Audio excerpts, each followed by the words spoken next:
What are you thinking about?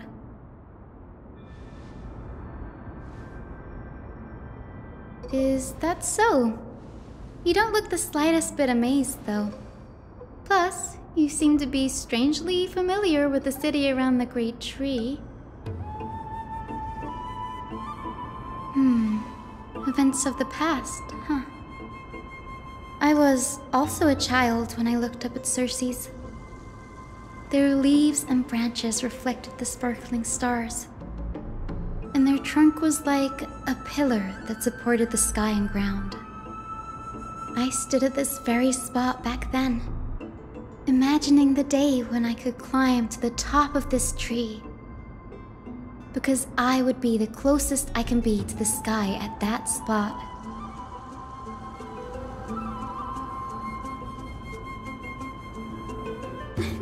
Don't read too much into it. I mean, can mortals even hope to reach Aquila's realm?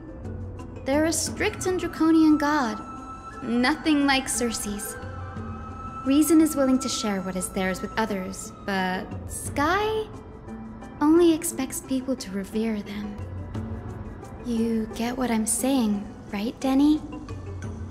After all, the titan that imprisoned you and Grey here in Amphorius is none other than Aquila themselves. But there will always be people who dream of soaring towards the sky. The Grove has a wealth of research on Aquila, and that is exactly what we are here for.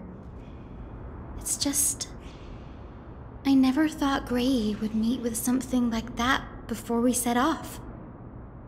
As a physician, I should have been there by his side.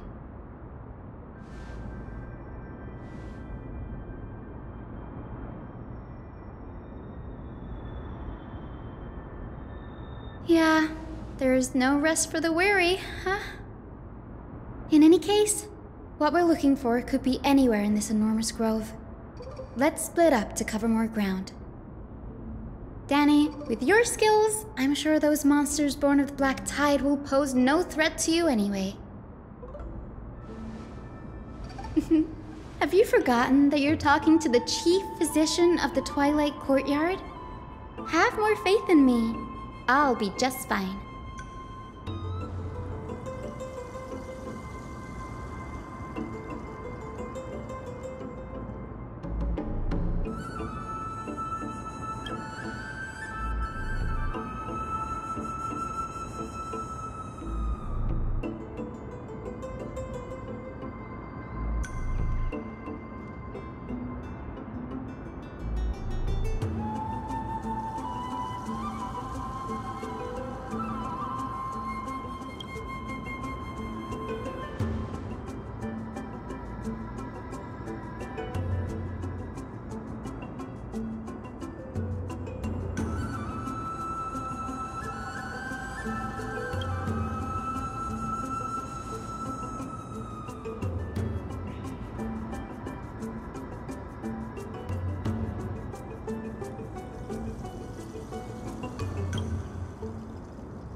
Really now?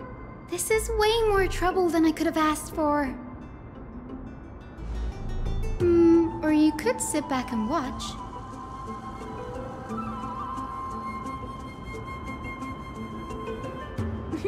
I'm kidding, Danny. Lend me a hand, pretty please? All right, now let's get him! Thank you. Glimpse the unknown.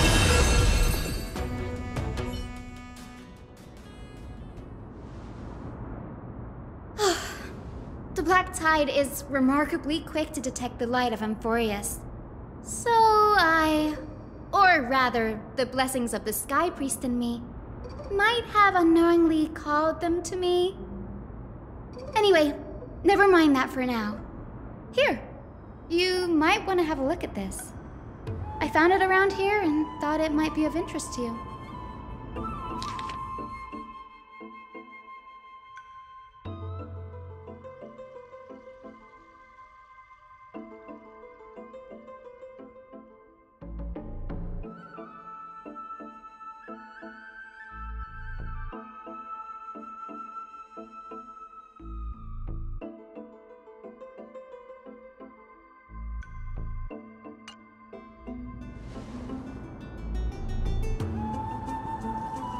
This is new. I didn't know Professor Anaxa was researching the sky. He's never mentioned anything about it. Might is an understatement. Anaxa has never been one to venerate the gods, nor has he ever found it within himself to put any faith in the prophecy. People have come to think of him as a heretic, even in a place as liberal as the Grove. Yet, it is also this very blasphemer that Circe's favors. Fate sure works in mysterious ways. Oh, let me have a look.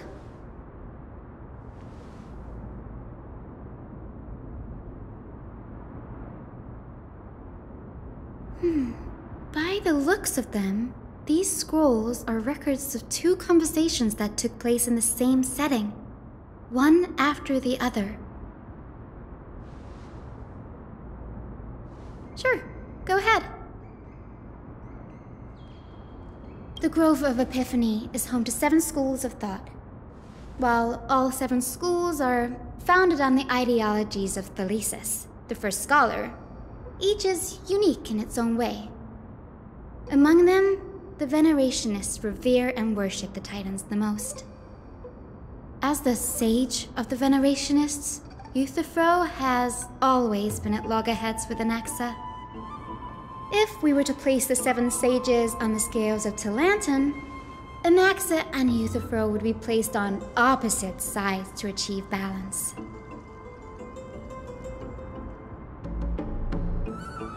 Nearly everyone in Amphorius has heard the story of the skyships by now. Aquila's stature is loftier than the heavens, and their divine retribution is merciless. That's why it's no use building giant skyfaring ships. Oh, but I do wonder if a supercharged mini treaty cannon could slip past their watch. Newsporists primarily study the application of alchemy in soul repair. Everyone considers Anaxa a blasphemer, but that has never stopped him from sharing his ideas, no matter how taboo. If you must say that he's hiding something, then it's likely what lies beneath his eye patch. Anaxa often says that every failure brings us one step closer to the truth.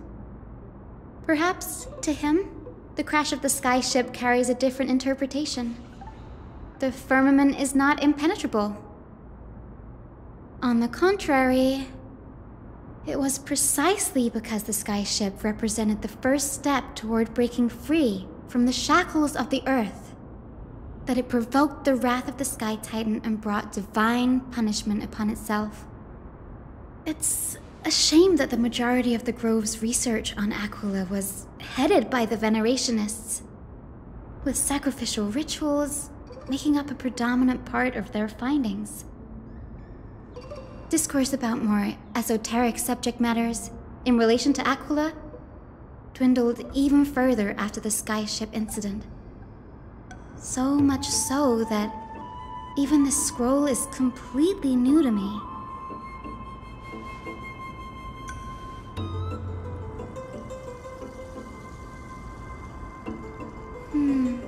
That's what I'd like to know. What are these experiments he's involved in? Even I, the assistant lecturer, know next to nothing about them. I have a bad feeling about this. Could there be more to what happened at the Grove?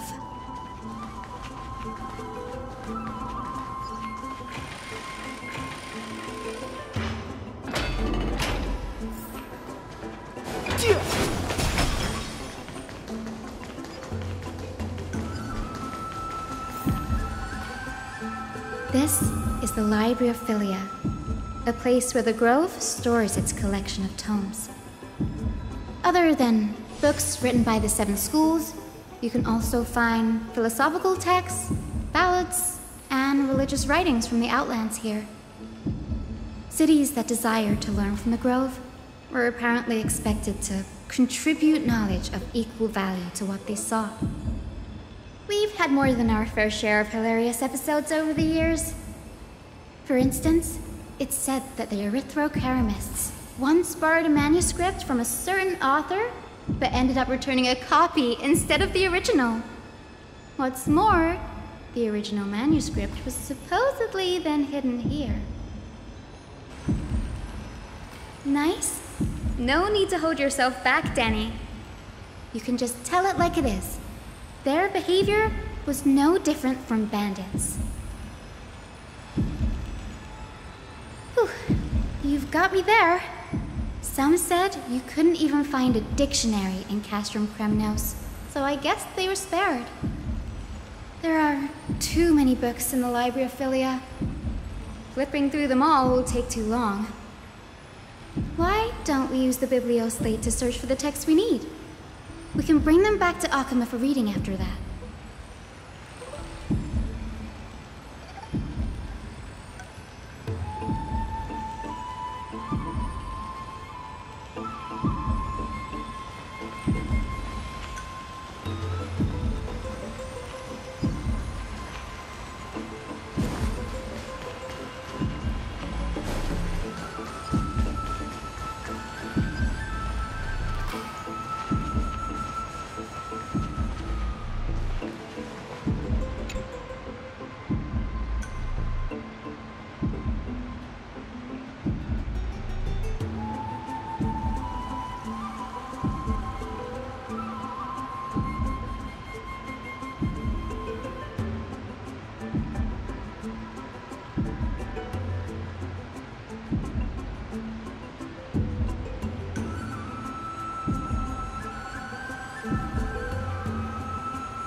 dusty in here.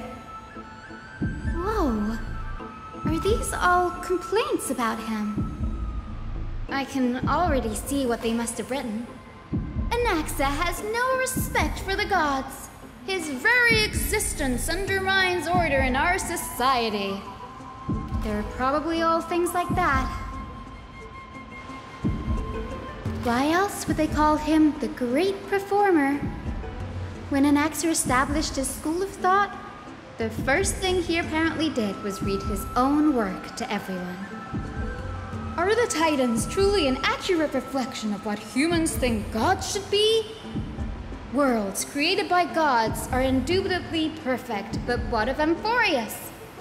Only foolishness and insensitivity everywhere you turn.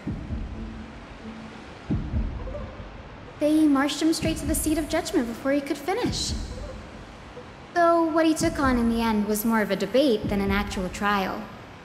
He had to address every one of the scholars' allegations, or face expulsion from the grove. The first allegation was... Do you agree that since the Titans created the heavens and earth, so the mountains, rivers, and seas must likewise be their creations?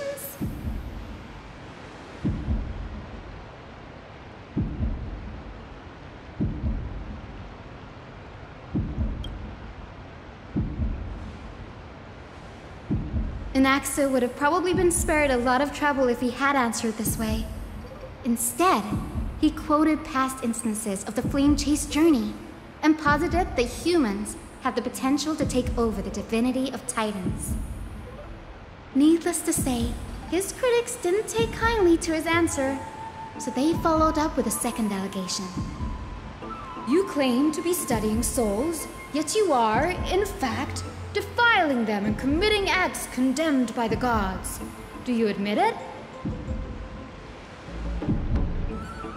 Anaxa always wears an eye patch, never removing it, even when alone. Some say he used one of his eyes as an alchemical ingredient. Every being in the world owes their safekeeping to Kifili, and this is even more so for the Chrysos heirs who have divine blood coursing through them. If he has really done something of that nature, then it'd indeed be sacrilegious. Thankfully, they had no way to prove it, so it amounted to nothing more than an allegation in the end. One by one, Anaxa engaged in wars of words against those who would challenge him. Toward the end, a scholar asked him, Anaxagoras, have you any respect for the gods? It was only after a brief silence that he answered, I have never denied that Titans are meant to be noble constructs. Yes, I'm not sure how that controversy was eventually resolved, but what's for certain at least is that Anaxa was allowed to stay in the grove where he continued his research, despite being regarded as a heretic. By the way, this stack of complaint letters has reminded me of a place in the grove. We may find clues there that aren't on the teleslate. I'm talking about Anaxa's alchemy lab, hidden between the cornerstones. It's a well-kept secret. Among the 7 sages, excluding the nominal chief sage, each has a private sanctuary where they can conduct research undisturbed in their free time. Even the administrators of the Library of Philia are restricted from accessing those places and documenting the sage's research.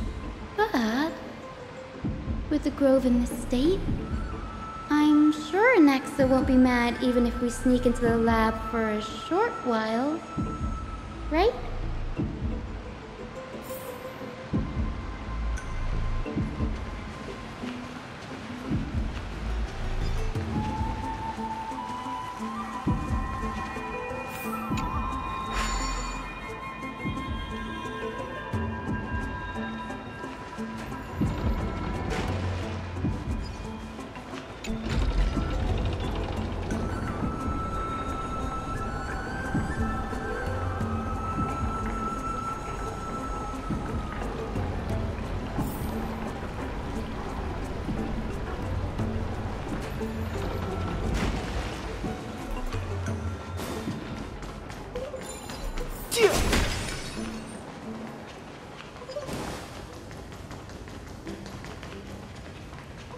this is the place, but where is everything? Materials for alchemical experiments, matrix diagrams, and even the seal to the lab. They're all gone. Did the black tide destroy it all?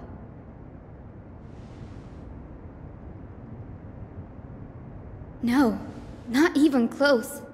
Not only are alchemy experiments high-risk activities, but Professor Anaxa also has a penchant for using bizarre materials.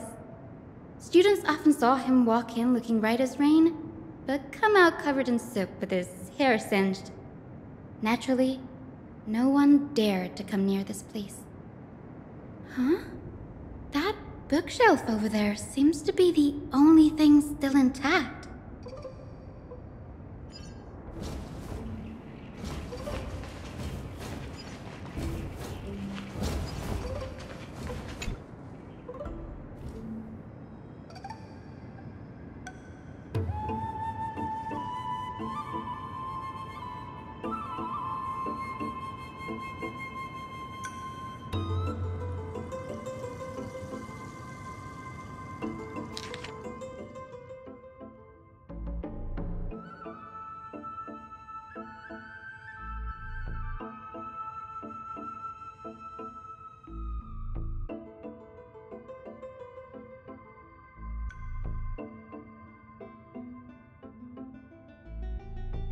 What's going on?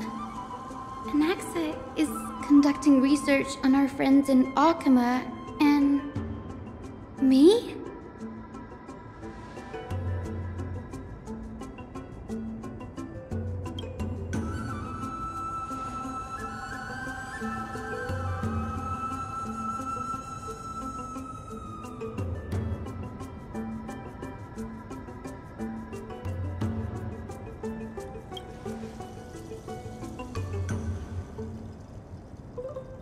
It wouldn't have been so strange if he had focused only on Cassie, given her own curiosity about her origins. Plus, considering that the new sporists have crafted omnipotent medicines capable of curing diseases, it also makes sense that he would conduct research on immortal Chrysos heirs. But now, it seems Anaxa's objective was never to create medicine, but to identify the origin of the golden blood and figure out its inner workings.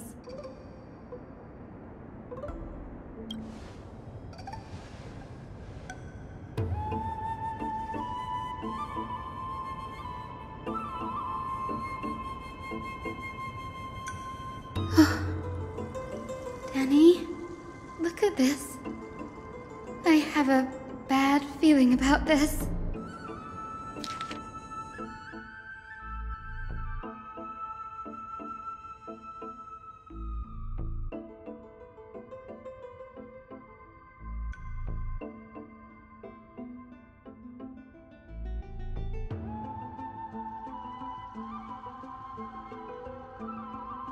My biggest fear. It's come true. After going through his notes, I think I can piece it all together now. Anaxa was carrying out experiments on soul transmutation. Yes, this is what he was secretly conducting research on. Something he had to keep hidden from others. Compared to his public speeches, this is the real blasphemy. Oh, I just thought of something. Do you remember when the black tide was approaching? The Grove had planned to send Circe's core flame to a safe place. But an accident happened along the way, and Anaxa lost his life in the process?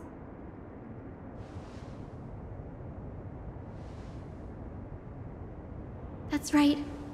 But what if Professor Anaxa's fusion with the core flame of reason wasn't an accident? Put yourself in his shoes.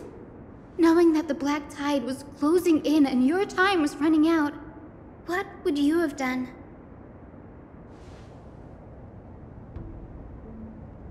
Exactly. When the black tide came, The true reason Anaxa headed to the Luminary Throne was to transmute and fuse himself with the Titan's core flame. No. Judging from how he reacted after the event, the results came as a surprise. Maybe he failed to consider the possibility that Circes would make a similar decision. The manuscripts detailing all the alchemical formulae have been taken away. His research is still ongoing. Like, what? There's only one Titan left in the world now. No. No way.